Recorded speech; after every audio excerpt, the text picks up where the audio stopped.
শুভ নববর্ষ সবাইকে সবাইকে বৈশাখের অনেক অনেক শুভেচ্ছা। যদিও দেখছেন আমার বাসায় বৈশাখের একটা আয়োজন চলছে, কিন্তু প্যান্ডামিকের পর থেকে আমি চেষ্টা করি যে বৈশাখ আয়োজনটা না করার জন্য, কারণ আপনাদের ভাইয়া একদমই পছন্দ করছে না। আগে আগে দেখা যেত যে বাসায় টুকিটাকি আমরা আমাদের জন্য কিছু আয়োজন করতাম, কিন্তু প্যান্ডামিকের পর থেকে সেটা টোটাল স্টপ করে দিয়েছি। তো এবার যা হলো, আপুরা তোমরা এত এত ভিডিও দিচ্ছ, যেটা দেখে আমার ছোট দুই বাচ্চা আমাকে অস্থির করে নিল যে ওরা পান্তা ইলিশ খেতে চায়। এখন মোটামুটি দুপুর 12টা, আমি ঝটপট কিচেনে চলে আসছি। কি করতে যে কি করব বুঝতে পারছি না।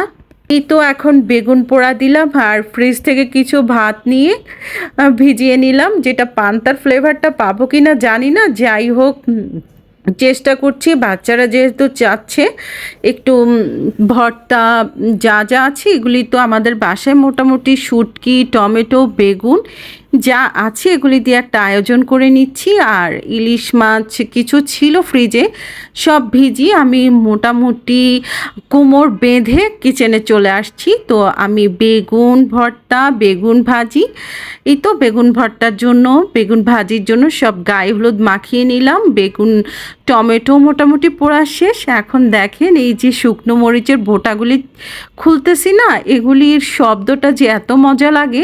নিশ্চয়ই টমেটো ভর্তা তোমরা সবাই পারো। রেসিপিটা কি তোমাদের সাথে শেয়ার করবো কিনা বুঝতে পারছি না, কারণ ওই তো তোমরা সবাই বলবা আপু এত ইজি রেসিপি কেন শেয়ার করছেন। কিন্তু টমেটো ভর্তা পুরোপুরি মজা আনার জন্য আমি কি করি, এই যে পেঁয়াজ, কাঁচামরিচ, ধনেপাতা, শুকনো মরিচ, সর্ষের তেল সব দিলাম, লবণ দিলাম, প্লাস এর সাথে নতুন করে আমি অ্যাড করি একটু চিনি, যেটা টক মিষ্টি ঝালের একটা দারুণ টেস্ট নিয়ে আসে। তো অনেক সময় হয় কি, খাওয়ার টেবিলে সবাই শুধু বলে ভাবি আপু ভর্তাটা তো খুব মজা হয়েছে।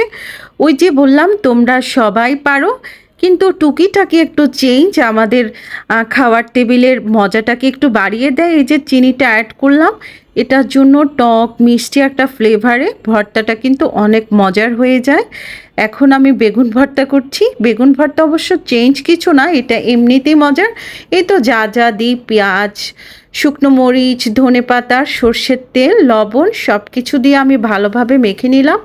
চমৎকার একটা ঘ্রাণ বেরোচ্ছে সর্ষের তেল, শুকনো মরিচ সব কিছু মিলাই। কিন্তু ব্যাপার হচ্ছে আমার হাত জ্বালা পোড়া শুরু করে দিয়েছে।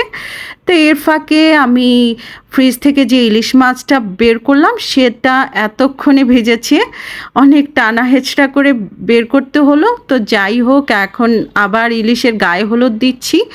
ইলিশ মাছের কি দাম, মানে বুঝতে পারি না ইলিশ খাচ্ছি নাকি আপনাদের ভাইয়া বলে যে ডায়মন্ড খাচ্ছি।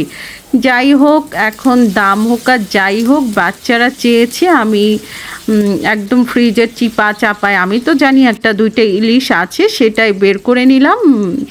একদম মচমচেও না, আবার একদম যে সফট তাও না, ওইরকম একটা গোল্ডেন ব্রাউন কালার। আমার কাছে মনে হয় যে মচমচার চেয়ে উপরটা ক্রিস্পি, বাট ভেতরটা হবে জুসি, এরকম একটা ইলিশ মাছ আমি ফ্রাই করি। এর সাথেই তো দারুণ মজার শুকনো মরিচ। যেহেতু বৈশাখের ছোটোখাটো আয়োজন করে নিলাম, ভাবলাম যে তাহলে আমার ঘরটাও বৈশাখের সাজে সেজে নিই।